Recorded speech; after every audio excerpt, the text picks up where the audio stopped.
चालाक सास और बुद्धिमान बहू।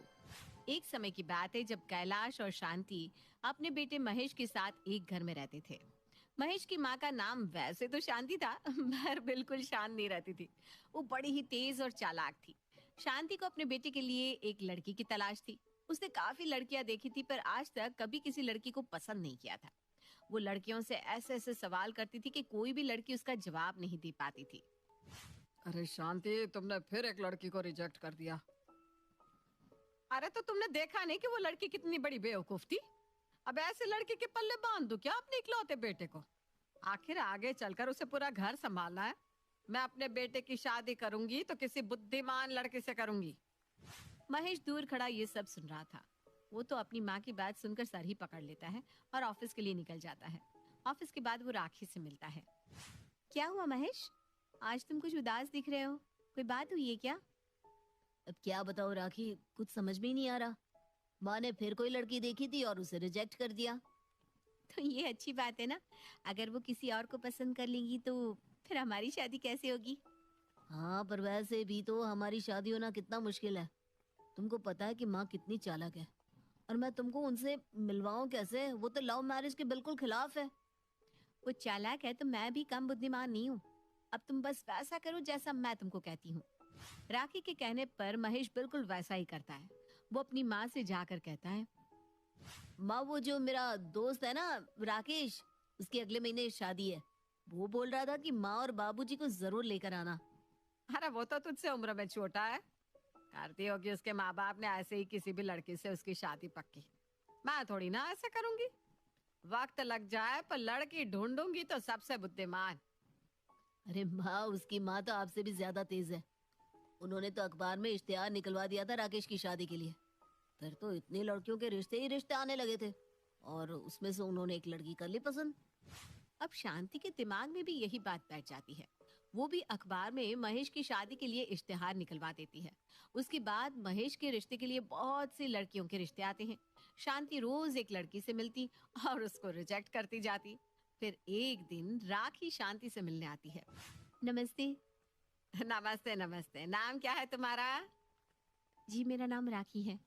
कितने पढ़ी लिखी हो, क्या करती हो? जी मैंने एमए कर रखी है और एक सरकारी स्कूल में पढ़ाती हूँ।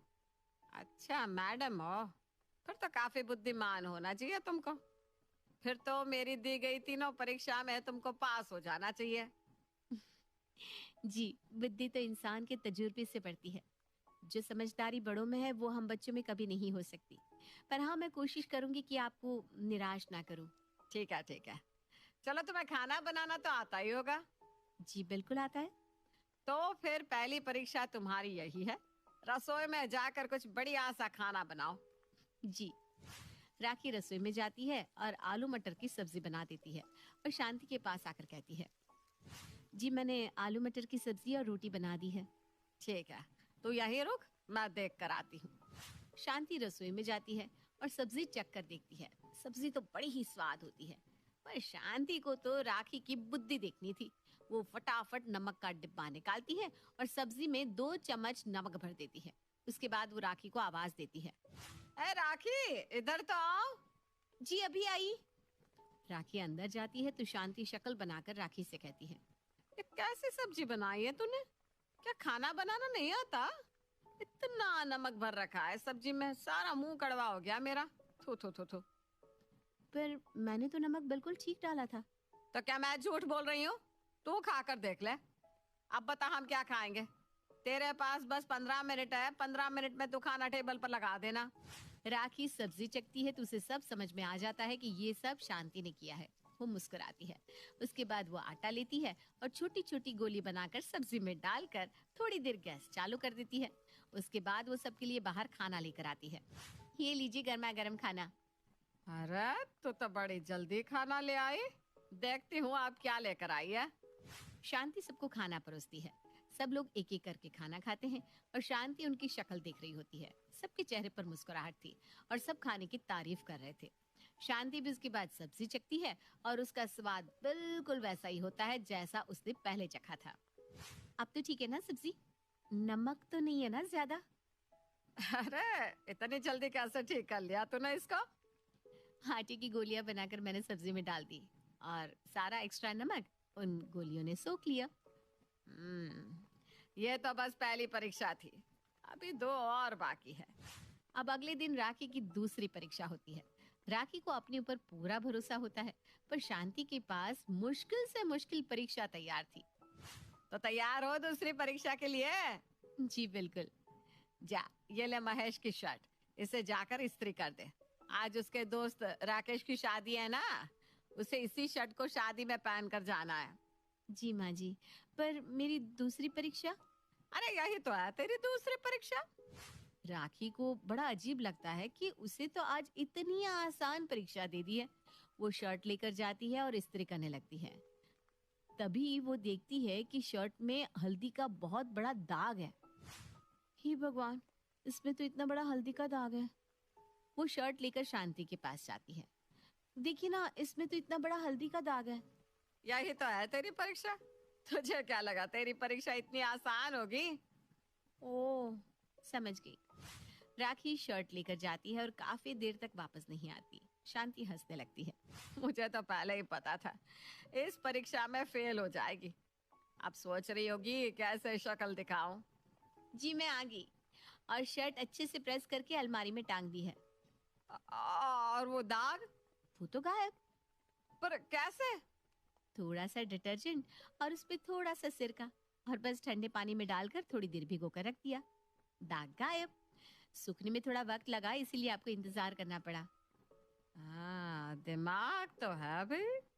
कोई नहीं, अभी सबसे मुश्किल और तीसरी परीक्षा बाकी है। तैयार हो ना? जी बिल्कुल तैयार हूँ। बस फिर शांति पूरी रात राखी के लिए मुश्किल से मुश्किल परीक्षा सोचने लगती है। सुबह होते ही राखी घर आती है, पर उसे घर में कहीं शांति नहीं दिखती। अरे बेटा तुम आ गई, पर शांति की तबीयत बहुत खराब है। जी क्या हुआ उनको? वो तो कल तक बिल्कुल ठीक थी। हाँ बेटा ठीक ही थी, पर पता नहीं अभी अचानक उसके पेट में बड़ा तेज दर्द शुरू हो गया था। पेट पकड़ कर बैठी है। मैं उनसे मिल सकती हूँ? हाँ मिल लो, जाओ। राखी अंदर जाकर शांति से मिलती है। शांति अपना पेट पकड़कर बैठी होती है और जोर जोर से चिल्ला रही होती है।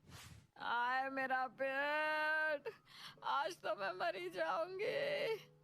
मैंने सुना आपकी तबीयत बहुत खराब है। तो तुझे क्या हंसते हुए दिख रही हो? देख नहीं रहा मेरे पेट में कितना दर्द है? तू तो बड़ी बुद्धिमान है ना। बता इसका कोई इलाज है क्या तेरे पास? नहीं तो चली जा, जा यहाँ से, और बाकी सब भी चले जाओ, मुझे अकेला छोड़ दो। राखी और बाकी लोग बाहर आ जाते हैं। तुम माँ की बात का बुरा मत मानना, उनकी पेट में कुछ ज्यादा ही तेज दर्द है, बस इसीलिए गुस्सा कर रही हैं। तो उनको कोई दवाई नहीं दी क्या? दी तो है, पर अभी तक कोई असर ही नहीं है। आखिर अचानक उनके पेट में दर्द कैसे हो गया? क्या खाया था रात को? रात को कड़ी और चावल खाए थे उन्होंने। ओह अच्छा, मैं सब समझ गई। लगता है उनकी गैस बन गई है। मैं अभी आती हूँ, तब तक उनको संभालो। राखी जल्दी से रसोई में जाती है और एक काढ़ा तैयार करती है। अजवाइन, काली मिर्च और हींग मिक्स करके काढ़ा बनाकर जल्दी से शांति के पास जाती है। अरे तुझे बोला था ना जाने को, फिर अभी तक गई क्यों नहीं? मैं चली जाऊंगी, पर अभी ना आप ये काढ़ा पी लीजिए, इससे आपको आराम मिलेगा। ये कैसा काढ़ा बना लाई है? इतने अच्छे अच्छे डॉक्टर की दवाई काम नहीं कर रही, तो ये काढ़ा क्या काम करेगा? माँ पीने में क्या जाता है, आप एक बार पी कर तो देखो, क्या पता कुछ आराम मिल जाए।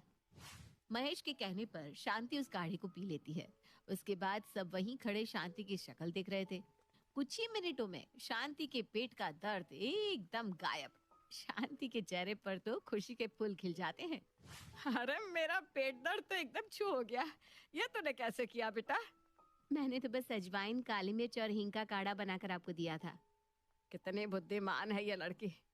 इससे बुद्धिमान बहू तो मेरे महेश के लिए कोई हो ही नहीं सकती। शांति राखी को गले से लगा लेती है और जल्दी उसकी शादी अपने बेटे महेश से करवा देती है। और उसे कभी पता ही नहीं चलता कि वो तो उसके बेटे की ही पसंद थी।